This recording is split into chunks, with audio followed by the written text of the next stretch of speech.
going to do, I'm going to introduce everyone on the panel, then I'm going to give everyone 2 or 3 minutes to tell us what they've been working on and what's been going on in their area and their area of work and what we can look forward to or what the challenges are with industrial hemp.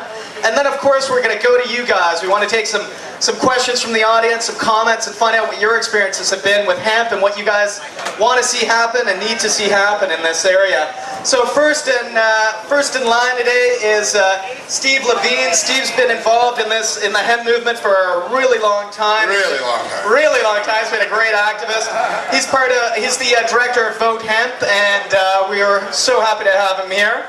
Right next to Steve is Mr. Don Wirtshafter, who's absolutely one of the first people that I ever met coming into the American Drug Policy Reform movement. I was at a Drug Policy Alliance or a normal conference. They didn't have a room booked for me. This strange man with a beard was behind me checking in. He said, you know, till they find your room, why don't you come on up to my room and try out my vaporizer? And I was like, vaporizer? I've never heard of that. and so Don Wirtshafter was one of the first friendly faces I met in the American Drug Policy Reform movement. So it's great to have him here. Yesterday, absolutely, big man for Don. And talk about first, when I got here yesterday to check in and check out the new Hemposium stage to see what's going on, the first person I was introduced to was the lovely summer star Haeske, and who's here representing Enviro Textiles, and is going to tell us a little bit about some of the new developments of hemp textiles and hemp products. Also on the board of the Hemp Industries Association. Also on the board of the HIA, the Hemp Industries Association, which is the big governing body here in Canada and the U.S. Or in the U.S. and Canada. We're international, but mostly the United States, Canada as well. Yay! And our next guest has been sat on this stage a few times, I believe, over the years. No? First time? Right on. Time. Well, then that's an oversight. Adam Eidinger? Eidinger, yes. Eidinger from Vote Hemp.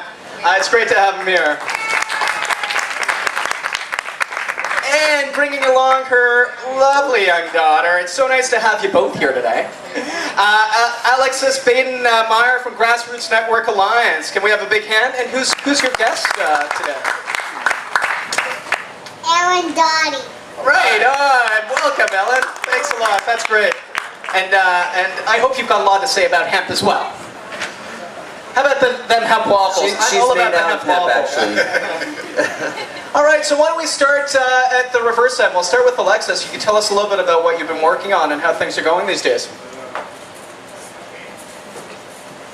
Hello, I'm with the Grassroots Netroots Alliance. We're a new organization that has been put together to put some pressure on politicians in election years.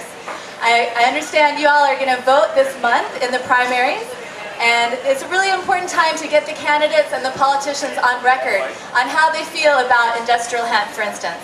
And on our website, you can send a letter to each of the candidates on your ballot, and you can ask them whether they believe that industrial hemp is part of the solution to global climate change, and whether they believe it's part of the solution to our food crisis and the crisis we're having in agriculture, where we've got agriculture that's polluting and it's producing toxic foods.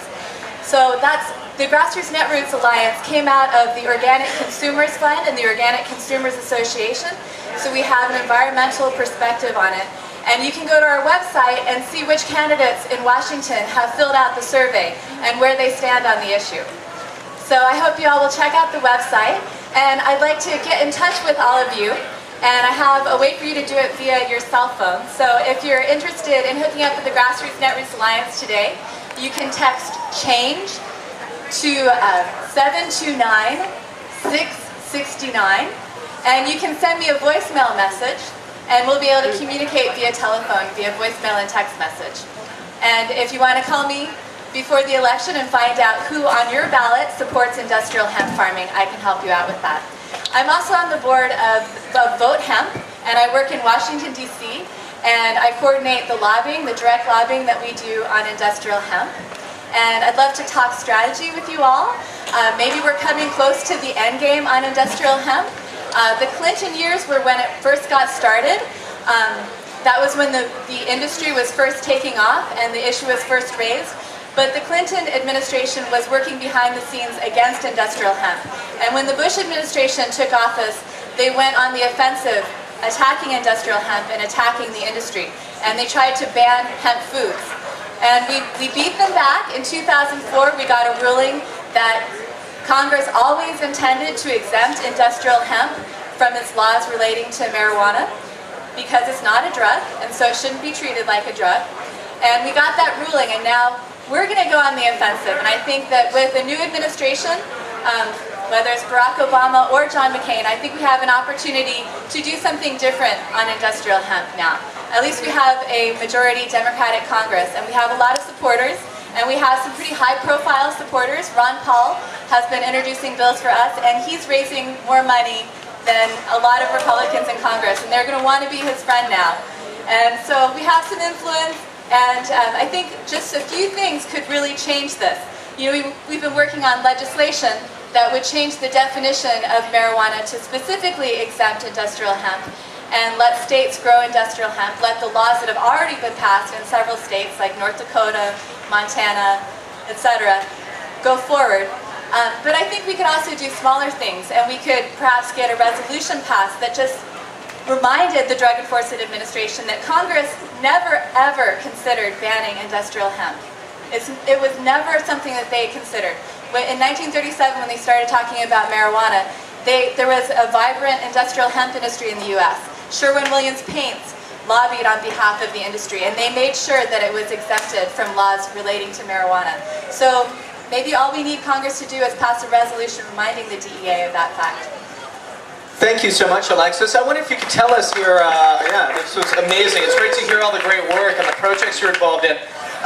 Locally or regionally, certainly within Washington State, how's the uptake from the politicians on the hemp question? Are you finding resistance, or are we finding that most people are starting to show some common sense on this? Well, the Grassroots Net Roots Alliance has a 40-point progressive platform, and we start by asking people or politicians about where they stand on the Iraq War, and we end by asking them where they stand on civil rights legislation like gay marriage, reparations for slavery. So we've got like everything in there. And certainly the questions relating to the issues we're discussing here at Hempfest are not that controversial, in fact. All of the politicians from Washington State that have so far filled out our survey have supported industrial hemp farming, and all but 2 so far have supported other issues that we'll discuss at Hempfest, but not on this panel. So it's really just, it's not that controversial. When people get the facts on industrial hemp, there's no contest. There's just no argument for why we should continue to prohibit farmers from growing industrial hemp. So it's kind of a no-brainer. It's just an issue about spreading the word and educating politicians. Thanks a lot, Alexis. I totally appreciate it. By the way, they're gonna have to pry the hemp waffles out of my